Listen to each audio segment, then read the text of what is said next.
Now, our next guest has called for a Marshall Plan for women, paying mothers for being mothers. And now she's calling on President Biden to enact a task force on the subject. We're joined now by Reshma Saujani, founder and CEO of Girls Who Code. Reshma, great to chat with you again. I know we've talked about this before. Now, in your letter to President Biden, you say, and I want to quote you here, that it's time to put a dollar figure on our labor. Motherhood isn't a favor and it's not a luxury. It's a job. Now, when we were talking about this the last time, you were mentioning how payments need to go out to moms.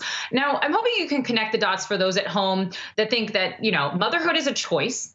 Paying moms aren't going to impact non-mothers. How does helping moms really help everyone? Well, it helps society. I mean, we have a national crisis.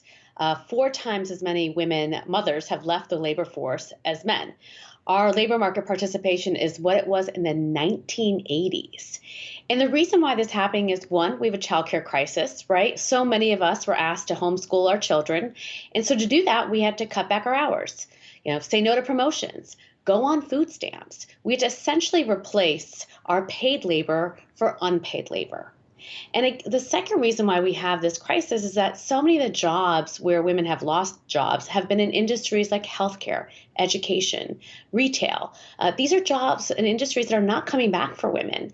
And so we are absolutely in a crisis, and we have to increase the labor market participation of women, and we got to do it now. And we need a plan to do that.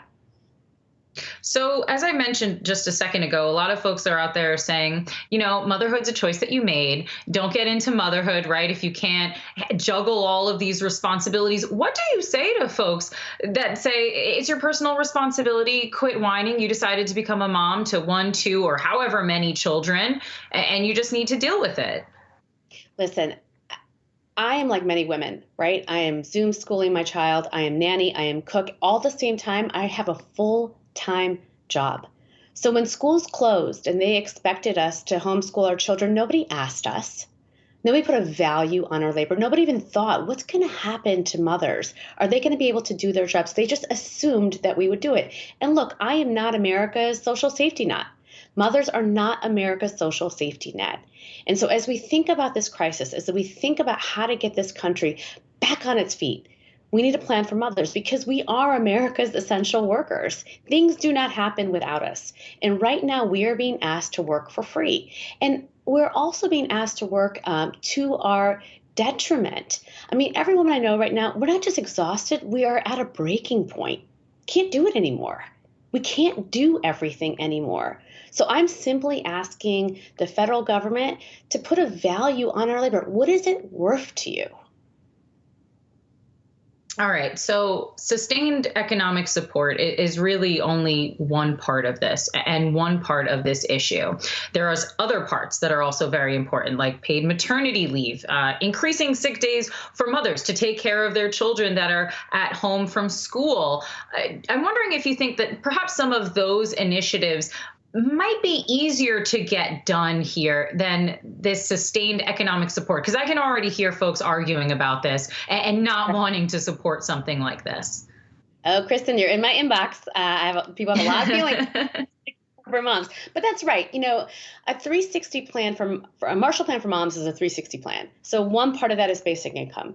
The second piece of that is affordable daycare, paid leave. Many of these policies that we have been fighting for pay equity for decades that we haven't got done.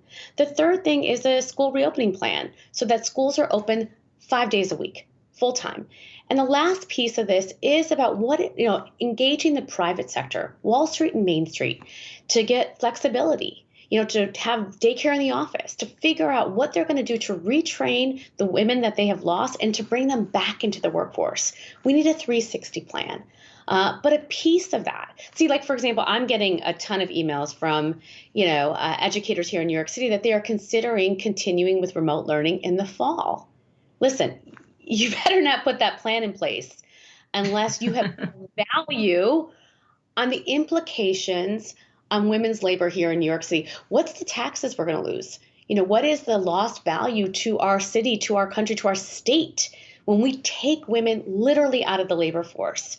Again, it has taken us decades to get to this point. Before COVID happened, we were over 50% of the labor market. Now we're at where we were at in 1980s. If you close schools till September, we're going to be back where we were in the 1960s. Nobody wants that. It's not good for innovation. It's not good for our country. So I have literally 30 seconds. So I'm going to try to do the impossible and get this done in 30 seconds. As you are lobbying politicians, leaders on this, do you see growing support for this Marshall Plan for moms, on a federal level? I do. I think that this president cares about moms. He sees it with Dr. B. If we're ever going to get it done, if we're ever going to have a leader in the White House who understands this issue, it's Joe Biden. And then secondly, I have a lot of faith in our states. From this morning to now, I've gotten 10 emails from state legislators across the country saying, I want to introduce legislation in my state. My inbox is inundated with CEOs who are like, you know what, I want to work on this. How do we get women back to work? This is the right thing to do. Our country is depending on it. So we all got to come together, unify, and figure out how to make this work. We can get back to where we were in 6 months, but we need a plan.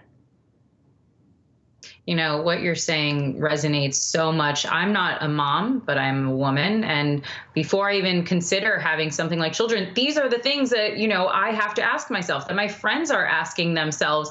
And I think that what you said is so poignant, that no one ever asked moms about taking on all these other tasks. And isn't that always the case? No one ever asked moms. No one ever asked women.